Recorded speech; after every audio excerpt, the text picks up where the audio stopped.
ஓம் சாந்தி. முரளி தேதி 6/12/2025. காலை முரளி பாப்தாதா மதுபன்.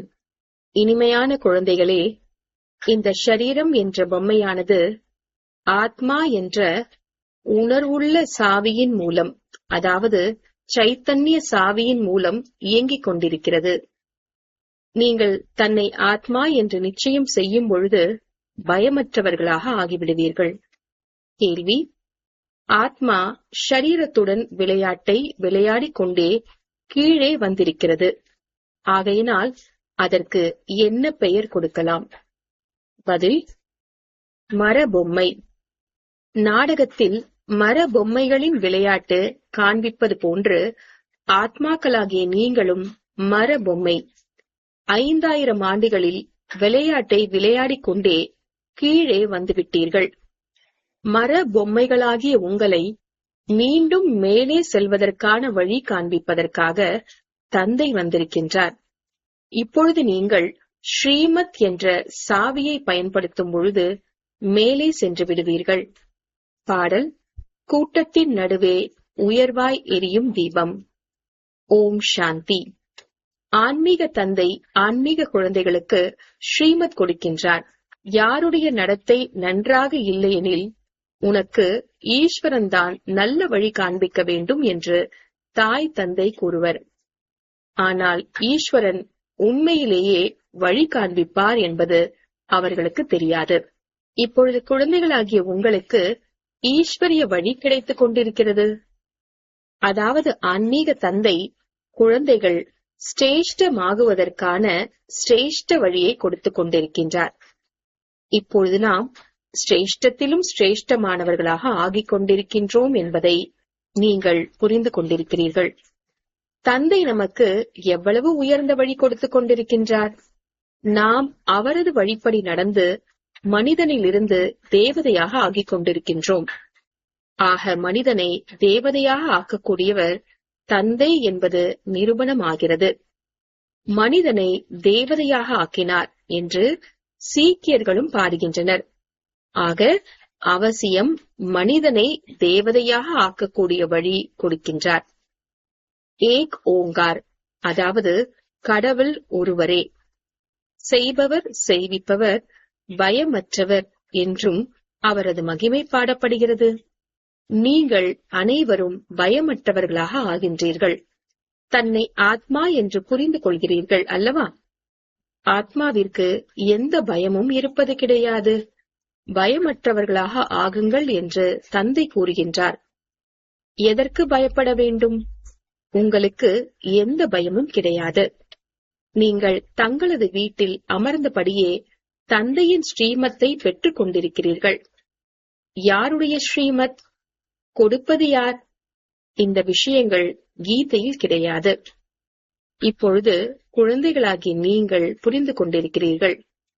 நீங்கள் பத்தீத்தம் ஆகிவிட்டீர்கள். பாவனம் ஆவதற்காக என்னை நினைவு செய்யுங்கள் என்று தந்தை கூறுகின்றார். புருஷோத்தம் ஆகக்கூடிய இந்த மேளா, அதாவது சந்திப்பு, சங்கம யுகத்தில்தான் ஏற்படுகிறது. பலர் வந்து ஸ்ரீமத் பெறுகின்றனர். இதுதான் ஈஸ்வரனுடன் குழந்தைகளின் மேளா என்று கூறப்படுகிறது. ஈஸ்வரனும் நிராகாராக இருக்கின்றார். குழந்தைகளும் அதாவது ஆத்மாக்களும் நிராகாராக இருக்கின்றனர். நான் ஆத்மா என்ற இந்த பழக்கத்தை மிகவும் பக்காவாக ஆக்கிக் கொள்ள வேண்டும். எவ்வாறு பொம்மைக்கு சாவி கொடுத்துவிட்டால் அது நடனமாட ஆரம்பித்து விடுகிறது. ஆக ஆத்மாவும் இந்த ஷரீரம் என்ற பொம்மைக்கு சாவியாகும். ஆத்மா இதில் இல்லை என்றால் எதுவும் செய்ய முடியாது. நீங்கள் சைத்தன்ய பொம்மைகள். பொம்மைக்கு சாவி கொடுக்கவில்லை எனில் எந்த வேலைக்கும் பயன்படாது, நின்றுவிடும். ஆத்மாவும் சைத்தன்ய சாவியாகும். இது அழிவற்ற சாவியாகும். நான் ஆத்மாவைதான் பார்க்கின்றேன் என்று தந்தை புரிய வைக்கின்றார். ஆத்மாதான் கேட்கிறது என்ற பழக்கத்தை பக்கா ஆக்கிக் கொள்ள வேண்டும். இந்த சாவியின்றி ஷரீரம் இயங்காது. இவருக்கும் அழிவற்ற சாவி கிடைத்திருக்கிறது. இவரது சாவி 5000 ஆண்டுகளுக்கு இயங்குகிறது. சைத்தன்ய சாவியாக இருக்கின்ற காரணத்தினால் சக்கரம் சுற்றிக் கொண்டே இருக்கிறது. இது சைத்தன்யமான பொம்மையாகும். தந்தையும் சைத்தன்ய ஆத்மா ஆவார். சாவி முடிவடையும் பொழுது தந்தை மீண்டும் புதிய யுக்தி, அதாவது என்னை நினைவு செய்தால் மீண்டும் சாவி கொடுக்கப்பட்டுவிடும். ஆத்மா தமோ பிரதானத்திலிருந்து சத்தோ பிரதானமாக ஆகிவிடும் என்று கூறுகின்றார். எவ்வாறு மோட்டரில் பெட்ரோல் தீர்ந்தது மீண்டும் நிரப்பப்படுகிறது அல்லவா? எனக்குள் இப்பொழுது பெட்ரோல் எப்படி நிரப்புவது என்பதை உங்களது ஆத்மா புரிந்திருக்கிறது. பேட்டரியின் சக்தி, அதாவது சார்ஜ் குறைந்ததும் அதில் மீண்டும் சக்தி நிரப்பப்படுகிறது அல்லவா? எந்த அளவிற்கு நினைவு செய்கிறீர்களோ அந்த அளவிற்கு சக்தி நிரம்பும். 84 பிறவிகள் எடுத்து பேட்டரியின் சக்தி காலியாகிவிட்டது. சத்தோ ரஜோ தமோவாக ஆகிவிட்டது. இப்பொழுது மீண்டும் சாவி கொடுப்பதற்காக தந்தை வந்திருக்கின்றார். அதாவது சக்தியை நிரப்புவதற்காக வந்திருக்கின்றார். சக்தி இல்லையெனில் மனிதர்கள் என்னவாக ஆகிவிடுகின்றனர்? ஆக இப்பொழுது நினைவின் மூலம்தான் பேட்டரியில் சக்தியை நிரப்ப வேண்டும். இதை மனித பேட்டரி என்றும் கூறலாம். என்னிடத்தில் தொடர்பு வையுங்கள் என்று தந்தை கூறுகின்றார். இந்த ஞானம் ஒரே ஒரு தந்தைதான் கொடுக்கின்றார்.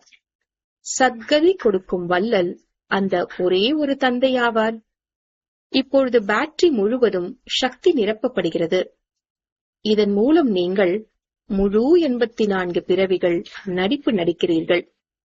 எவ்வாறு நாடகத்தில் மர பொம்மைகளை நடனமாட செய்வார்கள் அல்லவா?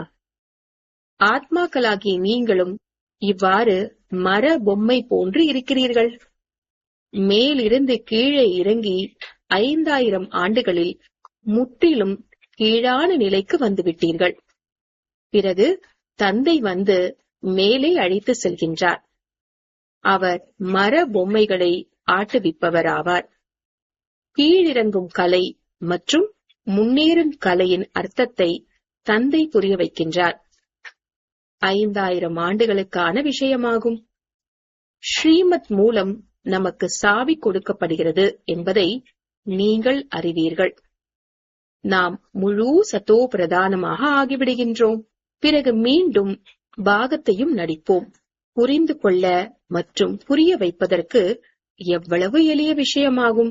யார் கல்பத்திற்கு முன்பு புரிய வைத்திருந்தார்களோ அவர்கள்தான் புரிந்து கொள்ள முடியும் என்று தந்தை கூறுகின்றார். நீங்கள் எவ்வளவுதான் தலையை உடைத்துக் கொண்டாலும் அதிகம் புரிந்து கொள்ள மாட்டார்கள். அனைவருக்கும் ஒரே மாதிரியாகத்தான் தந்தை புரிய வைக்கின்றார்.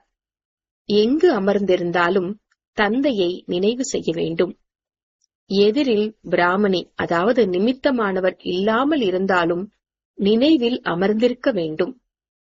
தந்தையின் நினைவின் மூலம்தான் நமது விகர்மங்கள் அழியும் என்பதை அறிவீர்கள். ஆக அப்படிப்பட்ட நினைவில் அமர்ந்துவிட வேண்டும். யாரையும் முன்னால் அமர செய்ய வேண்டும் என்று அவசியமில்லை. சாப்பிட்டாலும் அருந்தினாலும் குளித்தாலும் தந்தையை நினைவு செய்யுங்கள். சிறிது நேரத்தில் வேறு யாராவது எதிரில் அமர்ந்து விடுகின்றனர். அவர்கள் உங்களுக்கு உதவி செய்வர் என்பது கிடையாது. ஒவ்வொருவரும் அவர்களுக்கு உதவி செய்து கொள்ள வேண்டும். இப்படியெல்லாம் செய்யுங்கள். உங்களது புத்தி தெய்வீகமானதாக ஆகிவிடும் என்று ஈஸ்வரன் வழி கூறுகின்றார். இந்த தூண்டுதல் கொடுக்கப்படுகிறது. அனைவருக்கும் ஸ்ரீமத் கொடுத்து கொண்டிருக்கின்றார். ஆனால் சிலரது புத்தி மந்தமாக, சிலரது புத்தி வேகமாக இருக்கிறது. பாவனமானவருடன் தொடர்பு வைக்கவில்லை என்றால் பேட்டரியின் சக்தி நிரம்பாது. தந்தையின் ஸ்ரீமத்தை ஏற்றுக்கொள்வது இல்லையெனில் தொடர்பு ஏற்படுவதே கிடையாது. நமது பேட்டரி இப்பொழுது நிரம்பிக் கொண்டிருக்கிறது என்பதை நீங்கள் உணர்கிறீர்கள். தமோ பிரதானத்திலிருந்து சத்தோ பிரதானமாக அவசியமாக வேண்டும். இந்த நேரத்தில் உங்களுக்கு பரமாத்மாவின் ஸ்ரீமத் கிடைத்துக் கொண்டிருக்கிறது. இதனை உலகத்தினார் முற்றிலும் புரிந்து கொள்ளாமல் இருக்கின்றனர். எனது இந்த வழியின் மூலம் நீங்கள் தேவதைகளாக ஆகிவிடுகிறீர்கள். இதைவிட உயர்ந்த விஷயம் வேறு எதுவும் கிடையாது என்று தந்தை கூறுகின்றார். அங்கு இந்த ஞானம் இருக்காது. இவ்வாறு நாடகத்தில் உருவாக்கப்பட்டிருக்கிறது. உங்களை புருஷோத்தமர்களாக ஆக்குவதற்கு தந்தை சங்கமத்தில்தான் வருகிறார். இதன் நினைவு சின்னம்தான் பக்தி மார்க்கத்தில் கொண்டாடுகின்றனர். தசராவும் கொண்டாடுகின்றனர் அல்லவா? எப்பொழுது தந்தை வருகின்றாரோ அப்பொழுது தசரா ஏற்படுகிறது. 5000 ஆண்டுகளுக்கு பிறகு ஒவ்வொரு விஷயமும் திரும்பவும் நடைபெறும். குழந்தைகளாகிய உங்களுக்குதான் இந்த ஈஸ்வரிய வழி, அதாவது ஸ்ரீமத் கிடைக்கிறது. இதன் மூலம் நீங்கள் சிரேஷ்டமானவர்களாக ஆகிறீர்கள். உங்களது ஆத்மா சத்தோ பிரதானமாக இருந்தது. அது கீழே இறங்கி இறங்கி தமோ பிரதானமாக கீழானதாக ஆகிவிடுகிறது. பிறகு தந்தை வந்து ஞானம் மற்றும் யோகா கற்றுக் கொடுத்து சத்தோ பிரதானமாக சிரேஷ்டமாக ஆக்குகின்றார். நீங்கள் ஏனியில் எவ்வாறு கீழே இறங்கினீர்கள் என்று விளக்கி கூறுகின்றார். நாடகம் நடைபெற்றுக் கொண்டே இருக்கிறது. இந்த நாடகத்தின் முதல் இடை கடையை யாரும் அறியவில்லை. தந்தை புரிய வைக்கின்றார். உங்களுக்கு இப்பொழுது நினைவிற்கு வருகிறதல்லவா? ஒவ்வொருவரின் வாழ்க்கை கதையையும் கூற முடியாது. படித்து கூறப்படும் அளவிற்கு எழுதப்படுவதும் கிடையாது. இதை தந்தை புரிய வைக்கின்றார். இப்பொழுது நீங்கள் பிராமணர்களாக ஆகியிருக்கிறீர்கள். மீண்டும் தேவதைகளாக ஆக வேண்டும். பிராமணன், தேவதா, சத்திரியன் 3 தர்மங்களையும் ஸ்தாபனை செய்கின்றேன் என்று தந்தை புரிய வைக்கின்றார். நாம் தந்தையின் மூலம் பிரம்மாவின் வம்சத்தினர்களாக ஆகின்றோம். பிறகு சூரிய வம்சி, சந்திர வம்சிகளாக ஆவோம் என்பது இப்பொழுது உங்களது புத்தியில் இருக்கிறது. யார் தோல்வி அடைகிறார்களோ அவர்கள் சந்திர வம்சத்தினர்களாக ஆகிவிடுவர். எதில் தோல்வியடைவர்? யோகாவில். ஞானம் மிக எளிய முறையில் புரிய வைக்கப்படுகிறது. நீங்கள் எப்படி 84 பிறவிகள் எடுக்கிறீர்கள்? மனிதர்கள் 84 லட்ச பிறவிகள் என்று கூறிவிட்டபடியால் எவ்வளவு தூரத்திற்கு சென்று விட்டனர். இப்பொழுது உங்களுக்கு ஈஸ்வரிய வழி கிடைக்கிறது. ஈஸ்வரன் ஒரே ஒரு முறைதான் வருகின்றார். ஆக அவரது வழியும் ஒரே ஒரு முறைதான் கிடைக்கும். ஒரு தேவி தேவதா தர்மம் இருந்தது.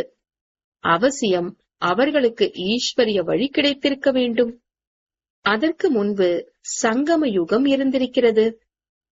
தந்தை வந்து உலகை மாற்றுகின்றார். நீங்கள் இப்பொழுது மாறிக்கொண்டிருக்கிறீர்கள்.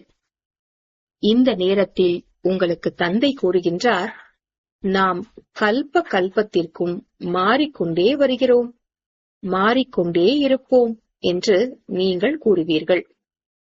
இது சைத்தன்ய பேட்டரி அல்லவா? அது ஜடமானது. 5000 ஆண்டிற்கு பிறகு தந்தை வந்திருக்கின்றார் என்பது குழந்தைகளுக்கு தெரியும். உயர்ந்ததிலும் உயர்ந்த வழியும் கொடுக்கின்றார். உயர்ந்ததிலும் உயர்ந்த பகவானின் உயர்ந்த வழி கிடைத்திருக்கிறது. இதன் மூலம் நீங்கள் உயர்ந்த பதவி அடைகிறீர்கள். உங்களிடம் யாராவது வருகின்ற பொழுது நீங்கள் ஈஸ்வரிய குழந்தை அல்லவா என்று கூறுங்கள். ஈஸ்வரன் ஷிவபாபா ஆவார். சிவ ஜெயந்தியும் கொண்டாடுகிறீர்கள். அவர் சத்கதி கொடுக்கும் வல்லல் ஆவார். தனக்கென்று அவருக்கு ஷரீரம் கிடையாது. ஆக யார் மூலம் வழி கொடுக்கின்றார்? நீங்களும் ஆத்மாதான். இந்த ஷரீரத்தின் மூலம் உரையாடல் செய்கிறீர்கள் அல்லவா? ஷரீரமின்றி ஆத்மா ஒன்றும் செய்ய முடியாது. நிராகார தந்தையும் எப்படி வருவார்? ரதத்தில் வருவார் என்றும் பாடப்பட்டிருக்கிறது. பிறகு சிலர் இவ்வாறு வருகின்றார் என்றும் சிலர் இவ்வாறு வருகின்றார் என்றும் கதை உருவாக்கிவிட்டனர். திரிமூர்த்தியையும் சூக்ஷ்ம வதனத்தில் காண்பித்திருக்கின்றனர். இவை அனைத்தும் சாட்சாத்காரத்திற்கான விஷயம் என்று தந்தை புரிய வைக்கின்றார். மற்றபடி படைப்புகள் அனைத்தும் இங்குதான் நடைபெறும் அல்லவா? ஆக படைப்பவர் தந்தையும் இங்கு வரவேண்டி இருக்கிறது. பத்தீத்த உலகிற்கு வந்து பாவனம் ஆக்க வேண்டும். இங்கு குழந்தைகள் நேரடியாக பாவனம் ஆகிக் கொண்டிருக்கின்றனர். புரிந்து கொள்கிறீர்கள். இருப்பினும் ஞானம் புத்தியில் அமருவது கிடையாது. பிறருக்கு புரிய வைக்க முடிவதும் கிடையாது. ஸ்ரீமத் படி நடக்கவில்லை எனில் சிரேஷ்டத்திலும் சிரேஷ்டமானவர்களாக ஆக முடியாது. யார் புரிந்து கொள்ளவில்லையோ அவர்கள் என்ன பதவி அடைவார்கள்? எந்த அளவிற்கு சேவை செய்வீர்களோ அந்த அளவிற்கு உயர்ந்த பதவியை அடைவீர்கள். ஒவ்வொரு எலும்பையும் சேவைக்காக கொடுக்க வேண்டும் என்று தந்தை கூறுகின்றார். ஆல்ரவுண்ட் சேவை செய்ய வேண்டும். தந்தையின் சேவையில் எலும்பை கொடுப்பதற்கும் நாம் தயாராக இருக்கிறோம். பல குழந்தைகள் சேவைக்காக ஏங்கிக் கொண்டிருக்கின்றனர். பாபா, எங்களை விடுவித்து விடுங்கள், நாங்கள் சேவையில் ஈடுபட்டு விடுவோம், இதன் மூலம் பலருக்கும் நன்மை ஏற்பட்டுவிடும். முழு உலகமும் பௌதீக சேவை செய்கிறது. அதன் மூலம் ஏணியில் கீழே இறங்கிதான் வந்தீர்கள். இப்பொழுது அந்த ஆன்மீக சேவையின் மூலம் முன்னேறும் கலை ஏற்படுகிறது. இன்னார் என்னை விட அதிகம் சேவை செய்கின்றார் என்பதை ஒவ்வொருவரும் கவனிக்கின்றனர். வகுப்பில் வரிசை கிரமமாக அமர்கின்றனர். இங்கு வரிசை கிரமாணமாக அமர வைப்பது கிடையாது. மனம் உடைந்து விடுவர். புரிந்து கொள்ள முடியுமல்லவா? சேவை செய்யவில்லை எனில் அவசியம் பதவியும் குறைந்துவிடும். வரிசை கிரமாணமாக பதவியும் பல உள்ளன. ஆனால் அது சுகதாமம், இது துக்கதாமமாகும். அங்கு வியாதிகள் போன்றவைகள் இருக்காது. புத்திக்கு வேலை கொடுக்க வேண்டியிருக்கிறது. நாம் மிக குறைந்த பதவி அடைவோம், ஏனெனில் சேவை செய்வதே கிடையாது. சேவையின் மூலம்தான் பதவி அடைய முடியும். தன்னை சோதித்து பார்க்க வேண்டும். ஒவ்வொருவரும் தங்களது மனநிலையை அறிவீர்கள். மம்மா பாபாவும் சேவை செய்து வந்தனர். நல்ல நல்ல குழந்தைகளும் இருக்கின்றனர். பௌதீக வேலையும் செய்கின்றனர். பாதி சம்பளத்திலும் விடுப்பு எடுத்துக்கொண்டு சேவை செய்யுங்கள் என்று அவர்களுக்கும் கூறப்படுகிறது. யார் பாபாவின் உள்ளத்தில் அமர்ந்திருக்கிறார்களோ அவர்கள்தான் தங்க சிம்மாசனத்தில் அமர்வர். வரிசை கிரமாண முயற்சியின்படி இவ்வாறே வெற்றி மாலையிலும் வந்துவிடுவர். அர்ப்பணமும் ஆகின்றனர், சேவையும் செய்கின்றனர். சிலர் அர்ப்பணம் ஆகிவிட்டு சேவை செய்யவில்லை எனில் பதவி குறைந்துவிடும் அல்லவா? ஸ்ரீமத் மூலமாக ராஜ்யம் ஸ்தாபனை ஆகிக் கொண்டிருக்கிறது. இவ்வாறு எப்போதாவது கேள்விப்பட்டிருக்கிறீர்களா? அதாவது படிப்பின் மூலம் ராஜ்யம் ஸ்தாபனை ஆகிறது என்று கேள்விப்பட்டிருக்கிறீர்களா? பார்த்திருக்கிறீர்களா? தானம் புண்ணியம் செய்வதன் மூலம் அரச குடும்பத்தில் பிறவி எடுக்க முடியும். ஆனால் படிப்பின் மூலம் ராஜ்ய பதவி கிடைத்தது என்று ஒரு பொழுதும் எங்கும் கேள்விப்பட்டிருக்க மாட்டீர்கள். யாருக்கும் தெரியாது. நீங்கள்தான் முழுமையாக 84 பிறவிகள் எடுக்கிறீர்கள் என்று தந்தை புரிய வைக்கின்றார். நீங்கள் இப்பொழுது மேலே செல்ல வேண்டும். செல்வதும் மிக எளிதுதான். நீங்கள் கல்ப கல்பமாக வரிசை கிரமமாக புரிந்து கொள்கிறீர்கள். தந்தையும் அன்பு நினைவுகளை வரிசை கிரமாணமாக, அதாவது முயற்சிக்கு ஏற்ப கொடுக்கின்றார். யார் சேவை செய்கின்றார்களோ அவர்களுக்கு மிக அதிகமாக அன்பு நினைவுகளை கொடுப்பார். ஆக நான் உள்ளத்தில் அமர்ந்திருக்கிறேனா, மாலையில் மணியாக ஆக முடியுமா என்று தன்னை சோதித்து பார்க்க வேண்டும். படிக்காதவர்கள் அவசியம் படித்தவர்கள் முன் வேலை செய்வார்கள், அதாவது சுமை தூக்குவார்கள். குழந்தைகளே, முயற்சி செய்யுங்கள் என்று தந்தை புரிய வைக்கின்றார். ஆனால் நாடகத்தில் பாகம் இல்லையெனில் எவ்வளவுதான் தலையை உடைத்துக் கொண்டாலும் முன்னேறவே மாட்டார்கள். ஏதாவது கிரகச்சாரம் பிடித்துக் கொள்கிறது. தேக அபிமானத்தினால்தான் மற்ற விகாரங்கள் வந்துவிடுகின்றன. முக்கியமான கடுமையான வியாதி தேக அபிமானம் ஆகும். சத்யுகத்தில் தேக அபிமானத்திற்கான பெயரே இருக்காது. அது உங்களது பிராப்தியாகும். இதை இங்குதான் தந்தை புரிய வைக்கின்றார். தன்னை ஆத்மா என்று புரிந்து கொண்டு என் ஒருவனை நினைவு செய்யுங்கள் என்று ஸ்ரீமத் வேறு யாரும் கொடுப்பது கிடையாது. இது முக்கியமான விஷயமாகும். ஒருவேளை நினைவு செய்யுங்கள் என்று நிராகார பகவான் கூறுகின்றார் என்றால் எழுத வேண்டும், தன்னை ஆத்மா என்று புரிந்து கொள்ளுங்கள். தனது தேகத்தையும் நினைவு செய்யாதீர்கள். எவ்வாறு பக்தியிலும் ஒரே ஒரு சிவனை மட்டுமே பூஜை செய்கிறீர்கள். இப்பொழுது ஞானத்தையும் நான் தான் கொடுக்கின்றேன். மற்ற அனைத்தும் பக்தியாகும். கலப்படமற்ற ஞானம் ஒரே ஒரு சிவபாபாவிடம் இருந்து உங்களுக்கு கிடைக்கிறது. இந்த ரத்தினம் ஞான கடலிடமிருந்து வெளிப்படுகிறது. அந்த கடலுக்கான விஷயம் கிடையாது. இந்த ஞான கடல் குழந்தைகளாகிய உங்களுக்கு ஞான ரத்தினங்களை கொடுக்கின்றார்.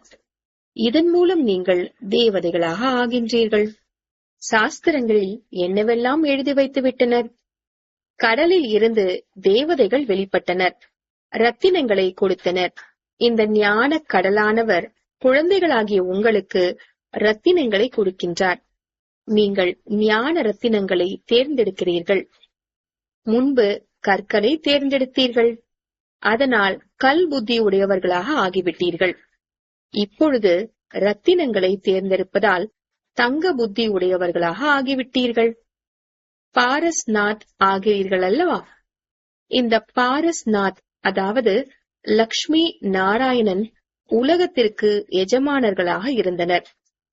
பக்தி மார்க்கத்தில் அவர்களது பெயர் அவர்களது சிலைகளை உருவாக்கி வைத்திருக்கின்றனர். உண்மையில் லக்ஷ்மி நாராயணன் அல்லது பாரஸ்நாத் ஒரே ஒருவர்தான். நேபாளில் பசுபதி நாத்திற்கு திருவிழாவும் கொண்டாடுகின்றனர். அவரும் பாரஸ்நாத் ஆவார். நல்லது. இனிமையிலும் இனிமையான தேடி கண்டெடுக்கப்பட்ட செல்ல குழந்தைகளுக்கு தாயும் தந்தையுமான பாப்தாதாவின் அன்பு நினைவுகள் மற்றும் காலை வணக்கம். ஆன்மீக குழந்தைகளுக்கு ஆன்மீக தந்தையின் நமஸ்தே. ஆன்மீக தந்தைக்கு ஆன்மீக குழந்தைகளின் நமஸ்தே. தாரணைக்கான முக்கிய சாரம். முதலாவது, தந்தை எந்த ஞான ரத்தினங்களை கொடுக்கின்றாரோ அதை மட்டுமே தேர்ந்தெடுக்க வேண்டும், கற்களை அல்ல. தேக அபிமானம் என்ற கடுமையான நோயிலிருந்து தன்னை பாதுகாத்துக் கொள்ள வேண்டும். இரண்டாவது, தனது பேட்டரியில் முழுமையாக சக்தியை நிரப்பிக் கொள்வதற்காக பவர் ஹவுஸ் தந்தையிடத்தில் தொடர்பு வைத்துக் கொள்ள வேண்டும். ஆத்ம அபிமானியாக இருப்பதற்கான முயற்சி செய்ய வேண்டும். பயமற்று இருக்க வேண்டும். வரதானம். வல்லல் தன்மையின் பாவனை மூலம் ஆசை என்றால் என்னவென்றே அறியாத ஸ்திதியின் அனுபவம் செய்யக்கூடிய திருப்தியான ஆத்மா ஆகுக. வல்லல் தன்மையின் பாவனை மூலம் ஆசை என்றால் என்னவென்றே அறியாத ஸ்திதியின் அனுபவம் செய்யக்கூடிய திருப்தியான ஆத்மா ஆகுக. விளக்கம். நாம் வல்லலின் குழந்தைகள் ஆகி அனைத்து ஆத்மாக்களுக்கும் கொடுக்க வேண்டும் என்ற இந்த ஒரு லட்சியம் சதா இருக்க வேண்டும். வல்லல் தன்மையின் பாவனை வைப்பதனால் சம்பன்ன ஆத்மா ஆகிவிடுவீர்கள். மற்றும் யார் சம்பன்னம் ஆகுவார்களோ அவர்கள் சதா திருப்தியாக இருப்பார்கள். நான் கொடுக்கக்கூடிய வல்லலின் குழந்தை. கொடுப்பதுதான் பெறுவது. இந்த பாவனையே சதா தடையற்றவராகவும் ஆசை என்றால் என்னவென்றே அறியாத ஸ்திதியையும் அனுபவம் செய்விக்கிறது. சதா ஒரு லட்சியத்தின் பக்கம்தான் பார்வை இருக்க வேண்டும். அந்த லட்சியம் விந்து என்பதாகும். மற்ற எந்த விஷயங்களிலும் விஸ்தாரத்தை பார்த்தாலும் பார்க்காதீர்கள், கேட்டாலும் கேட்காதீர்கள். ஸ்லோகன்: புத்தி மற்றும் ஸ்திதி ஒருவேளை பலவீனமாக உள்ளதென்றால் அதற்கான காரணம் வீணான எண்ணம் ஆகும். புத்தி மற்றும் ஸ்திதி ஒருவேளை பலவீனமாக உள்ளதென்றால் அதற்கான காரணம் வீணான எண்ணம் ஆகும். அவ்யக்த சமிக்கை: இப்பொழுது சம்பன்னம் மற்றும் கர்மாதீத் ஆவதற்காக ஆர்வத்துடன் செயல்படுங்கள். கர்மாதீத் ஆகுவதற்காக கர்மங்களின் கணக்கு வழக்குகளில் இருந்து விடுபடுங்கள். சேவையில் கூட சேவையின் பந்தனத்தில் மாட்டியிருக்கும் சேவாதாரியாக அல்லாமல் பந்தனத்தில் இருந்து விடுபட்டவராகி சேவை செய்யுங்கள். அதாவது எல்லைக்கு உட்பட்ட ராயல் இச்சைகளிலிருந்து விடுபட்டவர் ஆகுங்கள். எவ்வாறு தேகத்தின் பந்தனம், தேகத்தின் சம்பந்தத்தின் பந்தனம் உள்ளதோ அதுபோல் சேவையில் சுயநலம் கொண்டிருப்பது பந்தனம் ஆகும். இந்த பந்தனமும் கர்மாதீத் ஆகுவதில் தடை ஏற்படுத்துகிறது. கர்மாதீத் ஆவது என்றால் இந்த ராயல் கணக்கு வழக்கில் இருந்து விடுபட வேண்டும். ஓம் சாந்தி.